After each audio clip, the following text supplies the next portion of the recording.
Hey guys, what's going on? It's Ash here coming at you today in Clash Royale. Today, we're going to do something a little bit different. I know the majority of my audience is free to play, meaning that you're not maxed out, meaning that you have to make tough decisions when it comes to which cards are you going to upgrade, which cards are you going to spend your hard-earned gold and resources into investing on for your main battle deck, or maybe just experimenting with a different battle deck. So today, I decided to go ahead and list 10 cards, actually maybe a bonus card in there, that don't really require upgrading, meaning that you can slot these cards in your deck and get by with them being under leveled. Now, obviously, every single card in the game does get perks and benefits as you upgrade it, but these cards are less level dependent than the other cards in the game, at least in the opinion of yours truly. So let's go ahead and get to the list here, guys. In no particular order, these are cards that you might want to think about subbing into your deck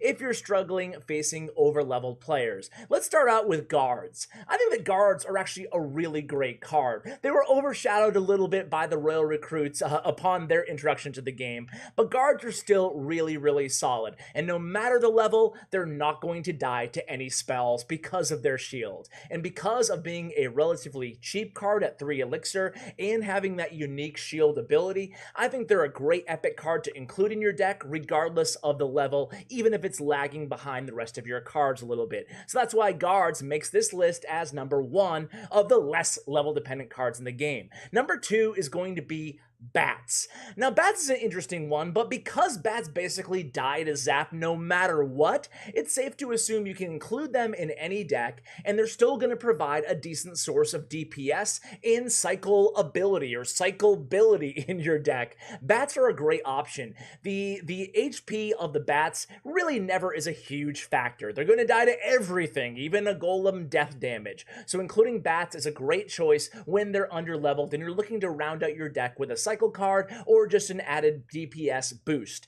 Next on the list is going to be Tombstone. This is a really huge one, guys. I think the Tombstone is an amazing card regardless of level, because either way it's going to stop those bandits. It's going to spawn those skeletons to help out against those battle rams. Tombstone is a great defensive unit, and level doesn't really matter that much.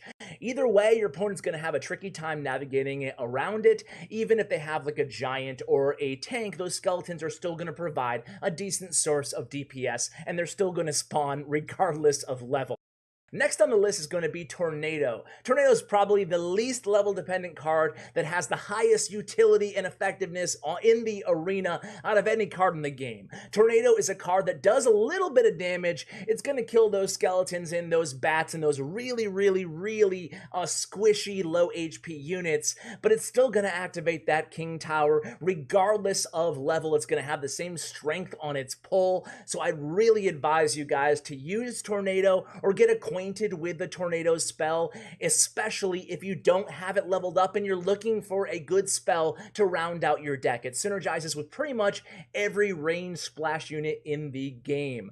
The next on the list is going to be Rage. Rage is an interesting one. Unlike Freeze, which is really level dependent, Rage, you're getting a lot of your value at the immediate second that you drop it. Oftentimes in the first couple seconds that you drop it. Rarely does the duration of the Rage really play a pivotal role in the effectiveness of the card. That's why Rage, even if not at a high level or the same level of the rest of your epics, is a great addition to any deck. I love having Rage as a 2 elixir cycle spell, even if it's not at level. Next on the list is going to be Flying Machine. Unlike cards like Hunter or Musketeer, Flying Machine it actually does not get a lot of credit for being a very good card for free-to-play users. It does a decent amount of DPS regardless of the level. Of course, upgrading it will improve that, there's no doubt about that, but it's going to die to a fireball, like I said, unlike other support range cards like Musketeer. Regardless of level, it's probably going to die to the fireball. It's supposed to die to the fireball,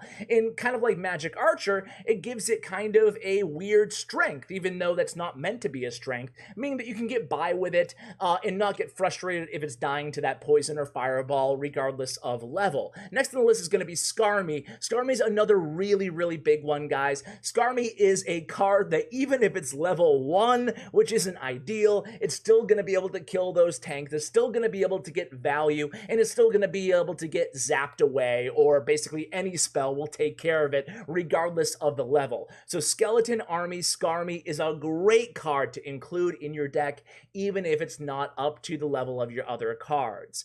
Next is going to be Giant Skeleton.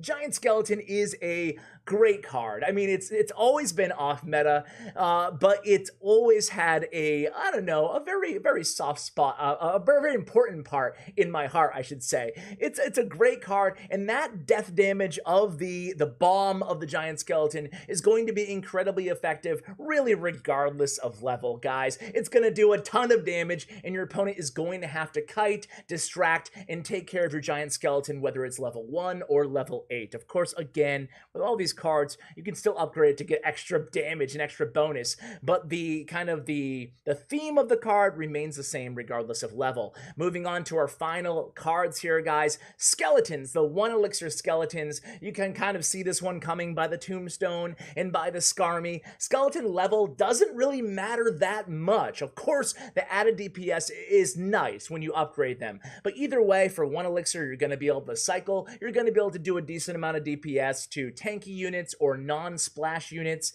and you're going to be able to kite and distract. Skeletons definitely will make the list. Now, final on the list is going to be kind of a tie. I said there's going to be a bonus card. It's because the Inferno Tower and the Inferno Dragon, the nature of these cards, the fact that they can charge up and kill anything in the game, really makes it so that the levels are not super important. Of course, more HP is definitely beneficial, but you can get by with a low level, a level 1 actually Inferno Dragon, or a lower level Inferno Tower, and still have the utility and the theme of the card remain intact. So guys, those are my 10 cards, or I guess my 11 cards, that I would recommend to free-to-play players to use in their decks, and then focus on using your gold on cards that actually need the upgrades, right? You need more damage out of your Hog Rider, or your Giant, your win condition, but these cards, maybe, I don't know, maybe put them off a little bit till you have extra gold to spend, till you win a challenge or something, and then focus on cards that are more level dependent. Maybe I can do a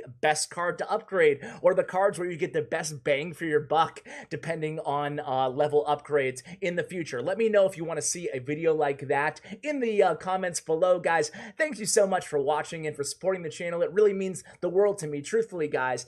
Really appreciate the support lately. You guys have been absolutely fantastic. So thank you again. Huge shout out to Bren Chung, my YouTube partner. Check out his information in the description below, guys. Thanks for watching, and as always, take care, guys.